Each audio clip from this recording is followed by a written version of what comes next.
The northern English town of Leigh voted in a Conservative Member of Parliament for the first time at the UK's last general election. Locals hoped for a promised transformation of the once thriving coal and manufacturing area. But over 4 years later, and just days until the next national ballot, the signs of economic hardship and neglect remain. Many shops on Leigh's main shopping streets are boarded up. Housing and homelessness are also big issues here. John Reedyard used to work in a textile mill in Leigh. He was one of those who voted Conservative in 2019. As you can see, the town's died.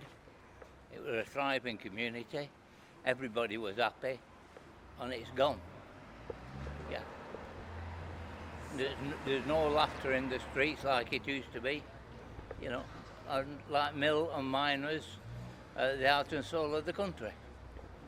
And apart from that, it's just desolate. At the 2019 general election, then Prime Minister Boris Johnson persuaded voters in dozens of towns like Leigh in northern and central England to elect a Conservative candidate for the first time. Those areas in the country's former industrial heartland, known as the Red Wall, were previously strongholds of the opposition Labour Party. But Johnson's pledge to get Brexit done resonated with an electorate tired of Britain's slow negotiations to withdraw from the EU. Voters were also swayed by his promises of levelling up, a policy of investing in local projects to regenerate deprived areas.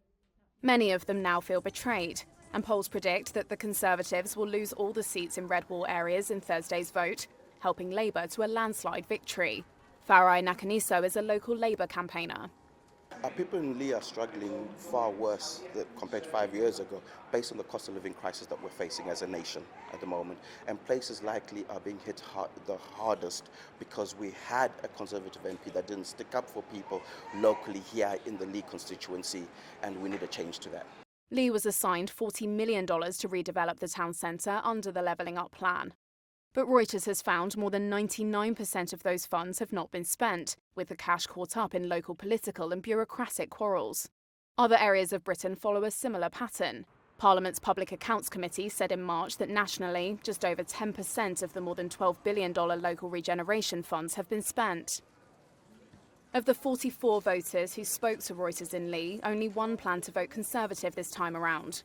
Michael Winstanley, the Tory candidate, said he would have liked to have seen more money spent on regenerating the town, but he blames the Labour-run local council for failing to have a clear plan.